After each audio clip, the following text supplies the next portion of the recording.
That's about as far as we're going here. Okay, let's find out where the gas is, the oil. Let's check the oil. It's gonna need cut. I don't know what this bracket's for. Like, what is that? Trying to turn it. Pause it for a second. Okay. Let me see that.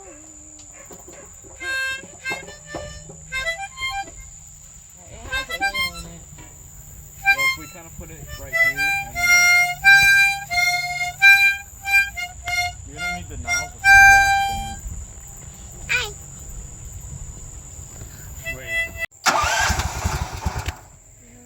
Wait, you want to do it? Hey, come here. No, not that.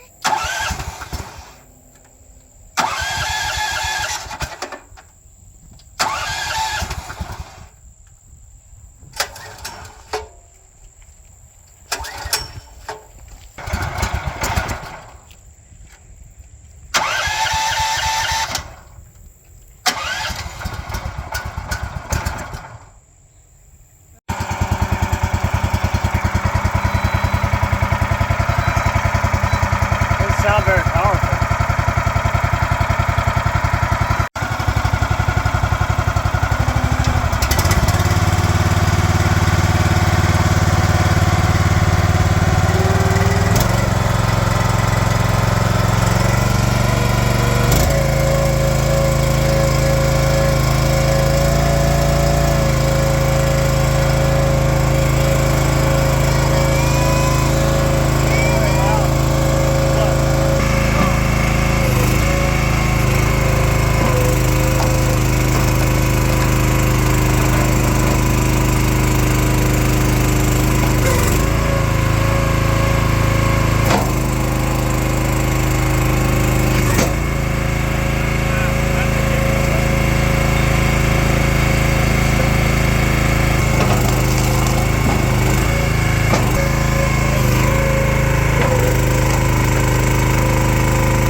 Good morning, guys. What's going on? Yeah, I cut myself shaving this morning.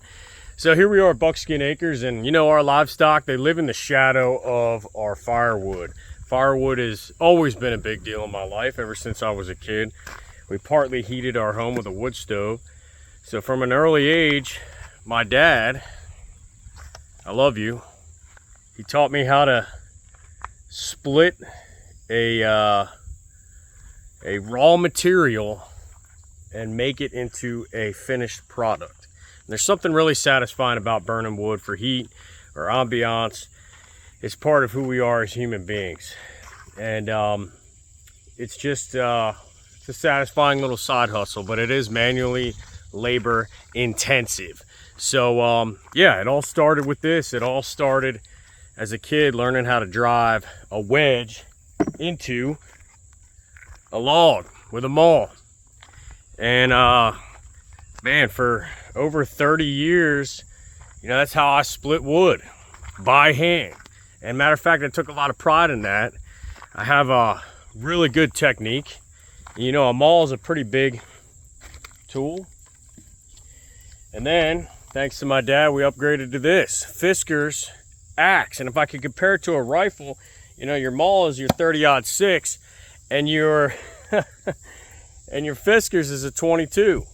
This is light and fast, and I mean, you could call it a 5.56. This is light and fast, and man, my technique with this is really, really good. I could teach a clinic on how to swing that. So then we upgraded from there. You know, we just couldn't keep up with the demand, and upgraded to a Craftsman splitter. And the Craftsman splitter did all this. For the most part, I had to hand split a bunch of it. Craftsman splitter works great. It's an I-beam, 27 ton. And it's done a good job for us. And I fixed it up myself.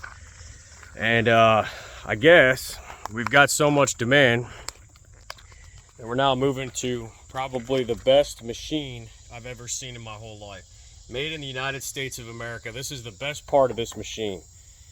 Okay, none of the other equipment I just showed you was made in America. Fiskars, I believe, is made in Germany. Yeah, they're a great company though. That Craftsman, probably made in China.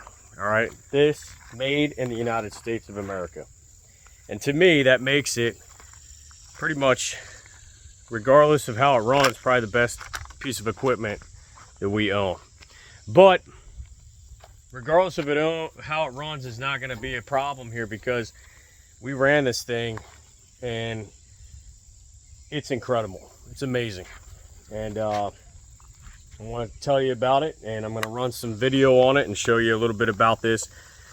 As you can see in some of the video footage, you know, this was delivered on my doorstep with beautiful wood in a wood crate. And it's a 1,400 pound package. And that's my first critique of this piece of equipment. It is so heavy that right now it's actually, because of all the crap I got on the driveway, it's actually kind of uneven. And I tried to muscle it to make it, put it on a flat spot. And I've got such a bad shoulder injury right now, it's difficult for me to move by hand. And I know a lot of you might say, well, you hook it up. That's what the tongue is for. You're supposed to hook that shit up to a tractor, to a truck. It's just not feasible for, you know, the small, like, I only need to move it a few feet at a time. So like if I'm moving it from one pile to another and it's just a few feet away, that's extremely difficult to do with a piece of equipment in these narrow areas, even if it wasn't narrow. And then having to do that by hand, it's just very difficult for me. 1,400 pounds, even on wheels, having to maneuver it just a couple feet from one pile to another is very difficult to do. All right, so that's the con number one. It is heavy. It's very, very heavy. Con number two that I can see on this machine is the way you put fuel in. All right, now interestingly enough, this thing shipped with every fluid in there. It had hydraulic fluid, it had oil, and it shipped with a full tank of gas. I am so surprised. I've never heard of that before, that they would do that. I would think it would be unsafe to ship something with full gas, but it did come with a full tank of gas. So thank you, Logox. I appreciate that. But this right here is difficult to get to. You're gonna need a siphon, which actually came with it. So thank you for that. But I think that without a siphon, you're gonna need, you know, an angled off funnel. All right, so here we are. I guess it's kind of like that song from the Rolling Stones. You don't always get what you want, but you do get what you need. And this is probably the best piece of machinery I've ever seen in my life. It is so fast, I can hardly keep up with it. So I'm gonna do a little bit of splitting and show you guys. I will tell you, this 4-way splitter right here,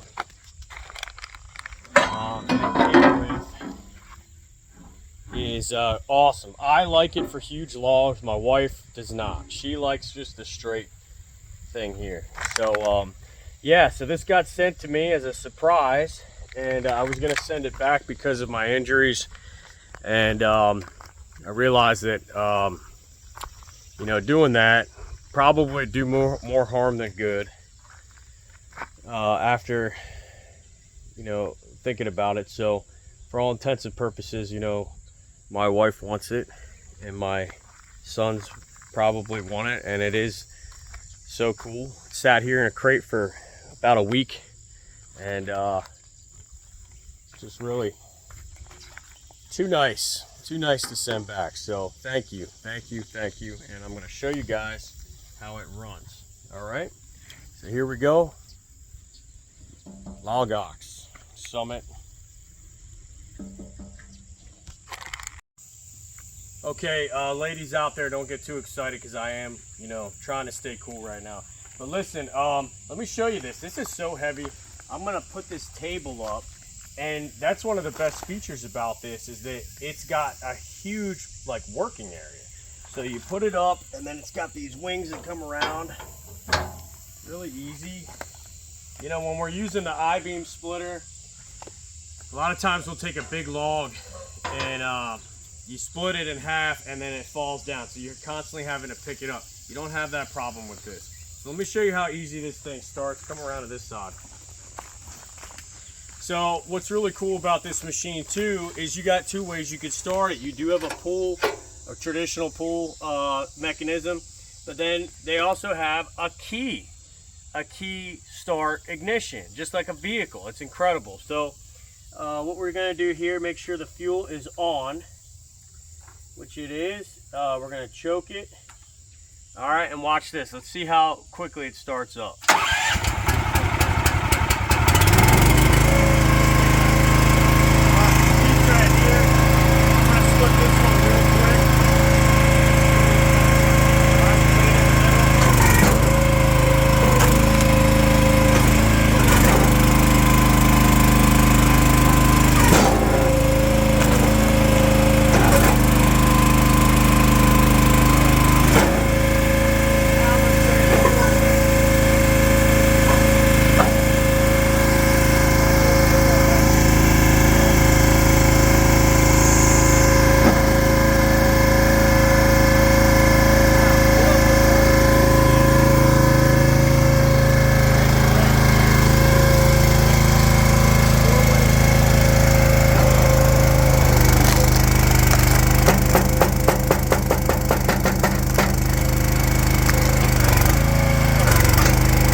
the four-way.